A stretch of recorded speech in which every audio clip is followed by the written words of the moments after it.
A peaceful evening suddenly turns into a nightmare when Amara Johnson, the brave FBI director, is pulled over by a white police officer without reason. But the story does not end there. Sarcasm, threats, and a gun drawn in the dark of night fan the flames of injustice and racism. What the police officer does not know is that the woman he is insulting is not only a powerful woman but also a symbol of justice. Thank you for being here. If you like this content, please click like and subscribe to the channel so you do not miss the next meaningful stories, because tomorrow we will have another meaningful story for you. It was dusk when Amara Johnson drove her sleek black SUV down the quiet road leading home. After a long day at work as the director of a large FBI branch, she was craving a cozy dinner and a few hours of relaxation with her favorite book. But fate had another challenge in store for her tonight. Red and green lights flashed behind her, the reflection in her rearview mirror making Amara squint. A siren blared, telling her to pull over. A smirk crossed her lips, not out of any amusement, but out of sarcasm. She hadn't broken any traffic laws. The car was going at the right speed. Her turn signals were used correctly every time she turned. Amara took a deep breath, pulled the car slowly to the side of the road, and stopped. She turned on the headlights to make sure everything was clear, a habit ingrained in her as a black woman living in America. Not because she didn't believe in the law, but because she knew that sometimes the people who enforced it weren't fair. A tall white man in a police uniform approached from behind, his demeanor authoritative and somewhat uncomfortable. He knocked on Amara's car window, his eyes filled with suspicion. Amara rolled down her window, her face calm and professional. "Hello, officer. How may I help you?" she asked, her voice soft but firm. The police officer, Daniel Carter, squinted at her for a long moment before answering. "Driver's license and registration." "What happened? Can you tell me why you stopped the car?" Amara asked again, trying to keep her tone from showing any displeasure. Daniel shrugged, smirking. "You look suspicious. I need to check your papers to make sure everything is in order." Amara frowned, her eyes still steady. "Looked suspicious? Could you elaborate?" "I don't think looked suspicious is a valid reason to stop under the law." Daniel suddenly lost his patience, his face turning angry. "Are you going to argue with the police? Don't make things difficult. Just show your papers." Amara slowly pulled her license and registration from the document holder, but she didn't hand them over right away. "I know the law, officer, and I know I have the right to demand a good reason. If you can't provide it, it's an abuse of power."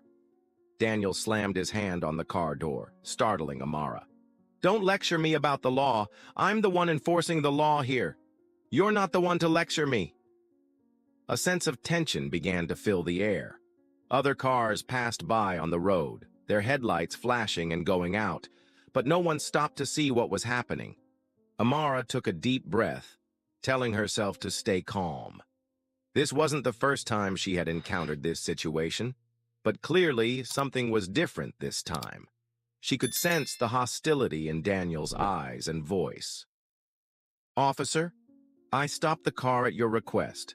I have no intention of resisting, but I will not comply with unreasonable requests without a valid reason," she said, her eyes looking straight at Daniel, unafraid. Her calmness only seemed to irritate Daniel more. "Who do you think you are to talk to me? Don't act like you know everything. I said hand over the papers, so just do it." Amara, still holding the papers in her hand, replied softly but firmly, "I am a law-abiding citizen, officer. And I believe you know that too." As the conversation continued, Daniel's demeanor grew more aggressive. He shined a flashlight through the window directly into Amara's face, as if searching for something unusual.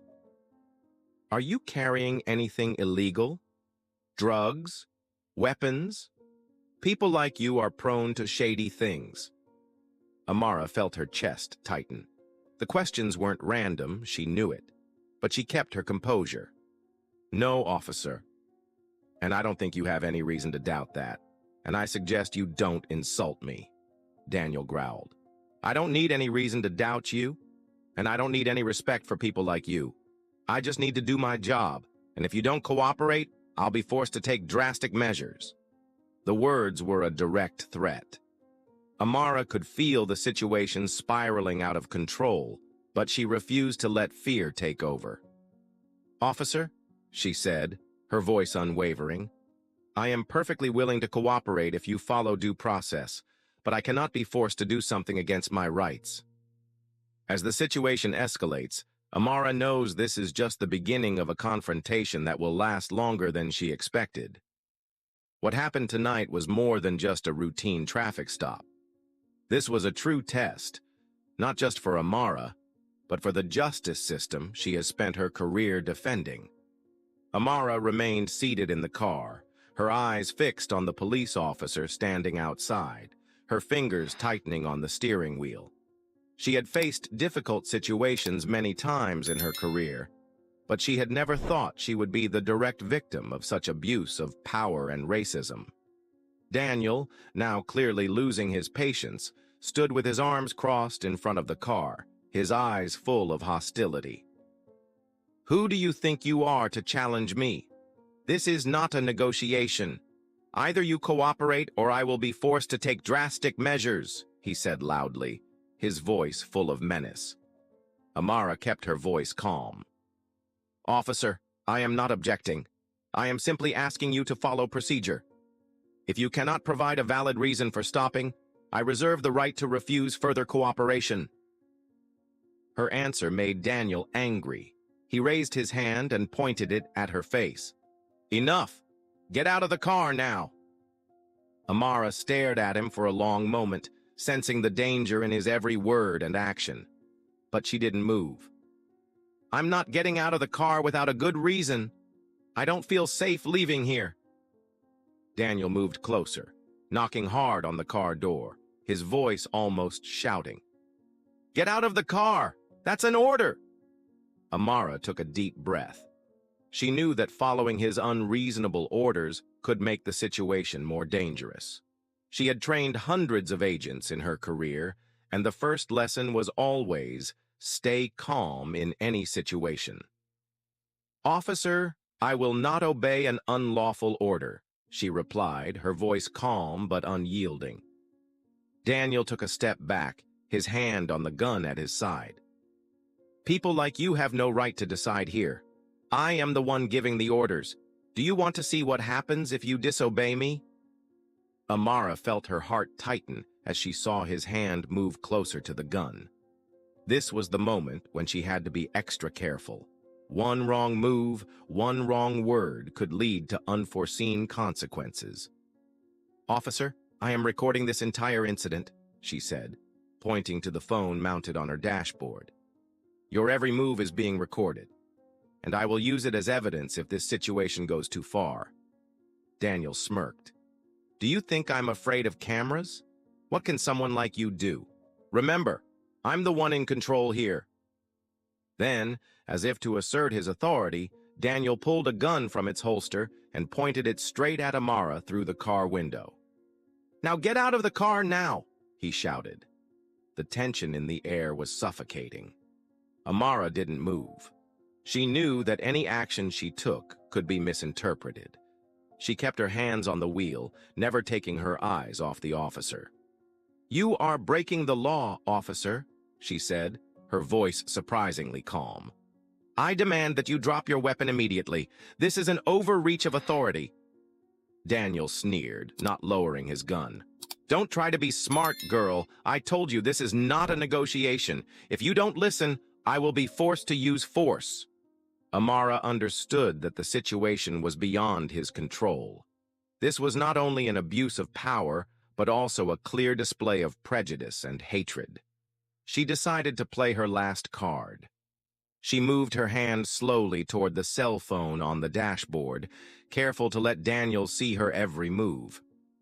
"I'm going to call your superior, the sheriff, and I'm going to report this whole thing." Daniel was slightly confused, but the gun in his hand did not lower. "You are not allowed to call anyone without my permission." Amara didn't listen to him. She dialed a number and put the phone to her ear. "Hello, this is Amara Johnson, the director of the FBI. I was pulled over and rudely treated by a police officer named Daniel Carter for no reason. He pointed a gun at me without any legal justification. I request that the sheriff come immediately to resolve this situation." After the call, Amara put down the phone, her eyes still looking straight at Daniel. Daniel seemed not to hear the content of Amara's call and continued speaking. "What are you doing? Do you think you can get away with this without listening to me?" Amara replied, her voice unwavering. "I am not trying to get away with anything. I am just asking for fairness and transparency. If you do not comply with the law, you will face the consequences." Daniel tightened his grip on the gun. The two stood at a stalemate, one between hatred and abusive power, the other between patience and courage. In the tense atmosphere, a siren sounded in the distance. Another police car approached, and from inside, the police chief stepped out. Daniel trembled slightly, his eyes shifting from aggressive to worried. The sheriff walked straight to Daniel, his eyes stern. "Carter, what the hell is going on here? Put the gun down!" Amara remained silent, waiting for Daniel's reaction. This was the moment when the truth would come to light. Daniel turned around, his eyes bewildered as he faced his superior. He immediately lowered his gun and tried to regain his composure. "Sir, she is not cooperating. I asked her to get out of the car several times, but she refused, and even filmed everything to threaten me." The sheriff frowned. "You think that's a good reason to pull out your gun? This is a serious abuse of power, Carter. Do you know what you're doing?" Amara slowly rolled down her window, her eyes fixed on the sheriff. "Sir, I asked him for a valid reason to stop me, but he didn't answer. Instead, he threatened me, forced me out of the car, and finally pointed a gun at me." Sheriff Grant turned to Amara, his eyes wide with surprise as he recognized the woman in the car. "You are Amara Johnson, the FBI director?" Amara nodded slowly. "Yes, sir. I was on my way home when I was stopped without cause. I tried to cooperate within the law, but Officer Carter's actions were beyond acceptable. He also repeatedly insulted me." Grant froze for a moment, then his eyes shifted to Daniel, who was pale. "Don't you recognize her? This is the director of the FBI. You just made a terrible mistake," Daniel stammered, trying to come up with an excuse. I don't know, sir. She didn't present the proper paperwork. I was just following procedure." Grant sighed heavily, his voice turning cold. "Procedure? What procedure allows you to point a gun at someone who is not in danger? What procedure allows you to insult and threaten a citizen, especially when she is the director of the FBI, you idiot?" Amara interjected, her voice sharp but professional. "Sir, I recorded the entire incident. Officer Carter's every move, every word, is on this video. I'm not just demanding an explanation. I'm demanding a full investigation into his actions." Sheriff Grant took a deep breath to calm himself. He knew this was more than a minor mistake. It could become a major incident that would attract media attention. He turned to Daniel. "Give me your gun," Grant ordered, and Daniel, left with no choice, surrendered his weapon. Grant took the gun, examined it for a moment, and then put it in his pocket. Then he gestured to Amara. "Miss Johnson, would you please step out of the car? I promise you I will handle this myself." Amara agreed, opening the car door and stepping out. She stood straight, her eyes steady on Daniel. "I want nothing more than justice and transparency. You broke the law, and I will make sure you are held accountable." Grant called in a few other officers to deal with the situation. They quickly arrived on the scene, and Grant handed Daniel over to two subordinate officers. "Carter, you are hereby officially suspended from duty. We will be conducting an investigation into your actions." Daniel stiffened, but did not dare to resist. He mumbled a few incoherent sentences, but his eyes showed anger mixed with fear. Amara looked at the scene and couldn't help but feel sad. This wasn't the first time she had witnessed the abuse of power by those in police uniform, but being a direct victim made her realize that there was still a lot of work to be done to change the system. Before leaving, Amara turned to Sheriff Grant. "I hope you take this seriously. Not just because I am the director of the FBI, but because this could happen to anyone. No one deserves to be treated like this." Grant nodded, his eyes full of remorse. "I understand, Miss Johnson. You have my word that this matter will not be swept under the rug or ignored." As Amara left the scene, she felt the exhaustion in her body, but her heart felt at peace. She knew she had done the right thing, not only to protect herself, but also to speak up for those who had no power to defend themselves against injustice. Behind him, Daniel was handcuffed and led away. The other officers looked on with heavy eyes. This was not only a lesson for Daniel, but also a strong reminder to the entire police force that with power comes responsibility, and abuse of power will not be tolerated. The situation is under control, but the aftershocks of this incident will certainly last. The next day, Chief Grant immediately ordered an internal investigation. Daniel Carter was detained and forced to answer a series of questions regarding his actions. Meanwhile, the Police Oversight Board and other relevant agencies also got involved. Amara went beyond just submitting the video and provided evidence of Daniel's abusive words and actions. At a press conference, she stood before dozens of reporters and declared, "This is not just a story about me, an FBI director who was treated unfairly. This is a story about thousands of Americans, especially people of color, who have suffered discrimination for decades.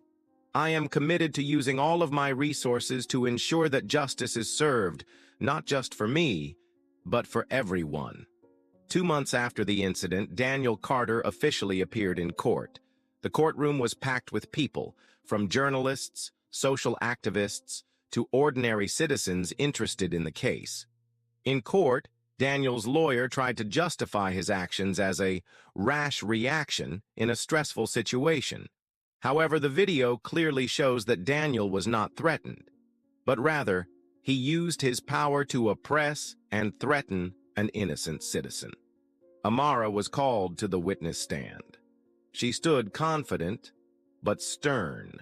She described the entire incident, from being pulled over for no reason to the gun being pointed at her. "Not only did he abuse his power, he also damaged public confidence in the legal system," Amara said. "If we allow this type of behavior to continue, the system we rely on to ensure justice will become an instrument of oppression." After days of deliberation, the jury returned a verdict. Daniel Carter was convicted of abuse of power, racial discrimination, endangering the life of another person, and violating police force principles. He was sentenced to 4 years in prison. As the verdict was read, Daniel kept his head down and said nothing. The courtroom erupted in applause. For many, this was not only a victory for justice, but also a step forward in the fight against racism. The case of Daniel Carter became a wake-up call not only for local police forces, but also for the entire country. Seminars and training courses on anti-racism and professional ethics in the police force were held in a large scale. Amara, as FBI director, used this opportunity to push for reform. She met with lawmakers, community leaders, and activists to discuss new policies to ensure that no one in law enforcement can abuse their power. "This is not about revenge," Amara said at a press conference. "This is a reminder that with power comes responsibility. We cannot build a just society if those who are supposed to protect are the ones who hurt." Thank you for taking the time to listen to this story. If you like this content, please click like and subscribe to the channel so you don't miss the next meaningful stories, because tomorrow we will have another meaningful story for you.